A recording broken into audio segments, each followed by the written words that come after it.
ટોપ સ્ટોક્સની details જાણીએ. સહયોગી નીરજ અને આરતી બંને આપણી સાથે જોડાઈ ગયા છે. ગુડ મોર્નિંગ આપ બંનેને. નીરજ, કયા સ્ટોક્સ આજે ફોકસમાં રહેશે?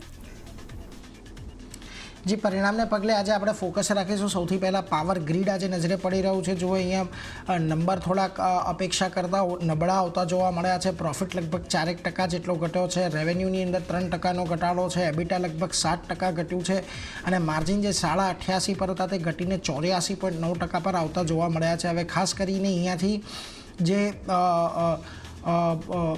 ડિમાન્ડ રહી પાવરની એ થોડીક નબળી રહેતી જોવા મળી, જેને કારણે આપણને અહીંયા ઘટાડો આવતો જોવા મળ્યો છે દરેક આંકડાઓની અંદર. એટલે એના પર એક નજર રાખજો. જો કે કંપનીએ હજી પણ અહીંયા ₹3.25 વચગાળાના ડિવિડન્ડની જાહેરાત કરી છે અને રોકાણ માટેની ઘણી બધી મંજૂરીઓ મળી છે, જેમાંથી વટામણ ખાતે 400 kV સ્વિચ યાર્ડ અને આઈસીટીના ડેવલપમેન્ટ માટેનું રોકાણ કરશે અને ઢોલેરાની અંદર પણ એક મોટું પાવર સપ્લાય અને ટ્રાન્સમિશન સિસ્ટમ ડેવલપ કરવા માટે રોકાણ કરશે. લગભગ આ બંને માટે લગભગ 429 કરોડનું રોકાણ થશે અને મહત્ત્વની વાત છે કે આ બંને જે રોકાણ છે ગુજરાતની અંદર આવશે, એટલે એના પર એક ખાસ ધ્યાન રાખતા રહીશું. જો કે આજના દિવસમાં પરિણામને પગલે અહીંયા ચોક્કસથી ઘટાડો કદાચ આવી શકે. ગઈકાલે પણ આ સ્ટોકમાં ખાસો એવો ઘટાડો આવ્યો હતો. આની આ ઉપરાંત તમારે ટાટા કેમિકલ્સ પર નજર રાખવાની છે કે જ્યાં આગળ કંપની ખોટમાંથી નફામાં આવે છે. 194 કરોડના ખોટની સામે 21 કરોડનો નફો રહ્યો છે, કે જેની અંદર એક વખતની ખોટ 70 કરોડ જેટલી થતાં આપણને આ આંકડો ખાસ કરીને જોવા મળી રહ્યો છે. જોકે એવું નથી કે આ એક્સેપ્શનલ લોસને લીધે જ અહીંયા નંબર ખરાબ છે. તમે ઓપરેશનલી નંબર પણ જુઓ, ત્યાં પણ થોડુંક દબાણ જોવા મળ્યું છે. ઓવરઓલ એક કેમિકલ સેક્ટરની અંદર અત્યારે જે પ્રકારનું દબાણ વર્તાઈ રહ્યું છે, ડિમાન્ડની અંદર થોડીક ચિંતાઓ છે, જેને લઈને માર્જિન પણ અહીંયાથી આપણને ઘટતા જોવા મળ્યા છે. એટલે એના પર એક ધ્યાન રાખજો. ટાટા કેમિકલ્સ ઘણો ઉતાર ચઢાવવાળો સ્ટોક રહ્યો છે. જોકે આજના દિવસે અહીંયા ખરાબ પરિણામને પગલે અહીંયા ઘટાડો આવતો જોવા મળી શકે છે. બીજી તરફ તમને ગ્લેન્ડ ફાર્માના પરિણામ આવતા દેખાયા. જુઓ, પ્રોફિટ સારો 6% જેટલો વધ્યો છે. રેવન્યુમાં 10%નું ડિક્લાઇન છે. એબિટા અહીંયા 1% જેટલા જ વધ્યા છે, પરંતુ માર્જિનની અંદર એક સારો સુધારો ખાસ કરીને જોવા મળ્યો છે. અને અહીંયા એમણે જે Q3ની અંદર છે ઘણી બધી દવાઓ લોન્ચ કરી હતી, એનો એક ફાયદો થયો છે અને US સેલ્સ પણ અહીંયાથી ખાસ કરીને સારું રહેતું જોવા મળ્યું છે.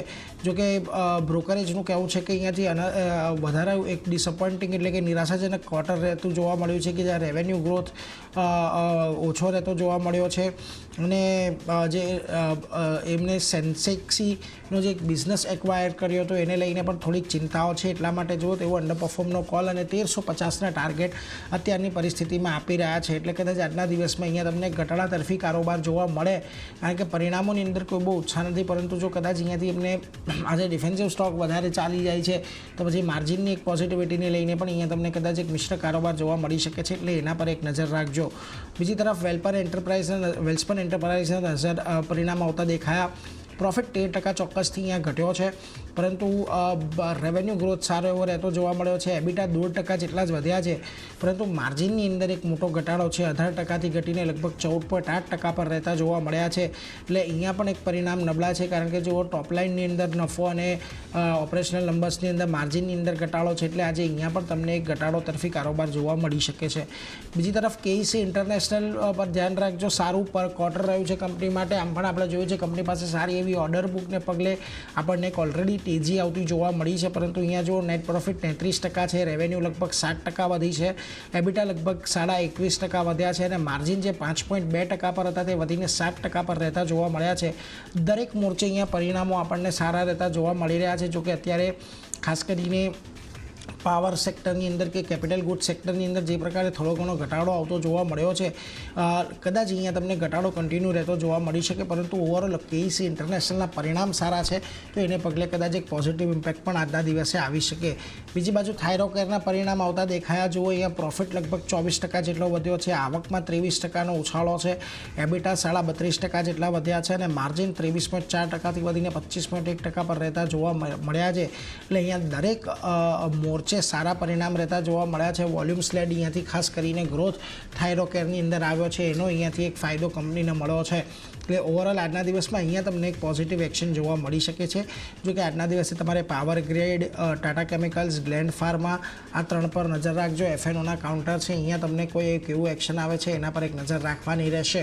પરંતુ આરતી, તમારા લિસ્ટમાં કયા કયા સ્ટોક્સ છે કે જ્યાં તમે ખાસ નજર રાખશો?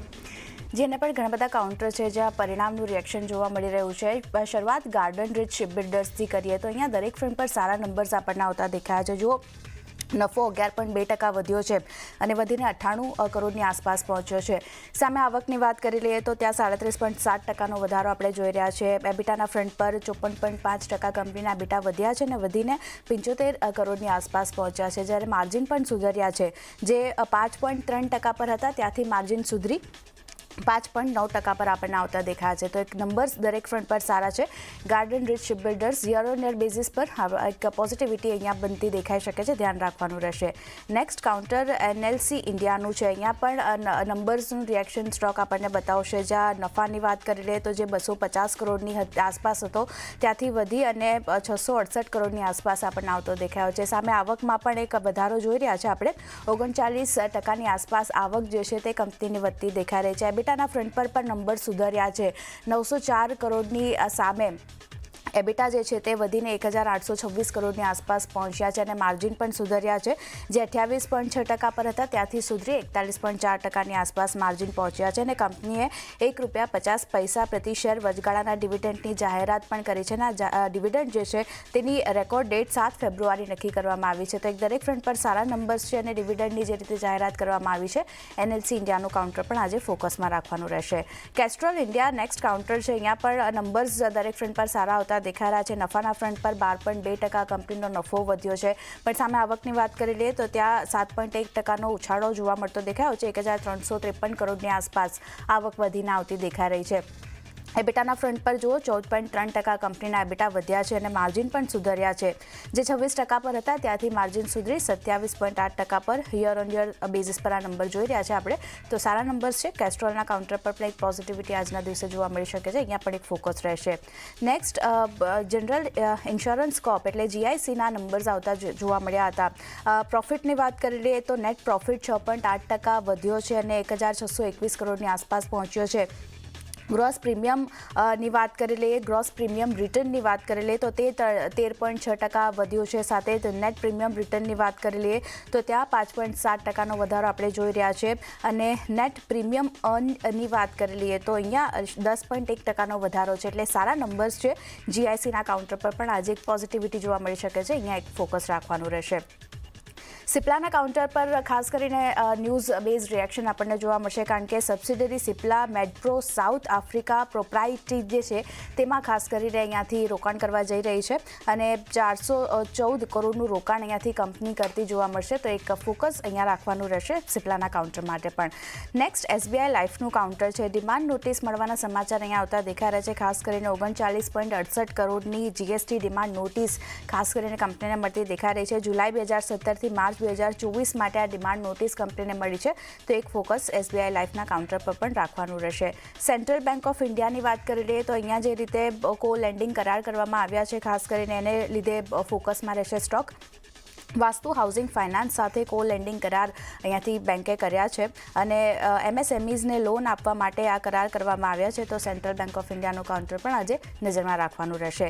અન્ય પણ ઘણી બધી કંપનીઓના રિઝલ્ટ્સ આવ્યા હતા, જેમાં ગેટવે ડિસ્ટ્રીપાર્ક છે, સુબ્રોસ છે, થોમસ કુક ઇન્ડિયા, આ બધાના પણ રિઝલ્ટ આપણને આવતા જોવા મળ્યા હતા. તો આ બધી કંપનીઓ કઈ રીતે રિએક્ટ કરે છે તેના પર પણ ખાસ એક ફોકસ રાખવાનું રહેશે.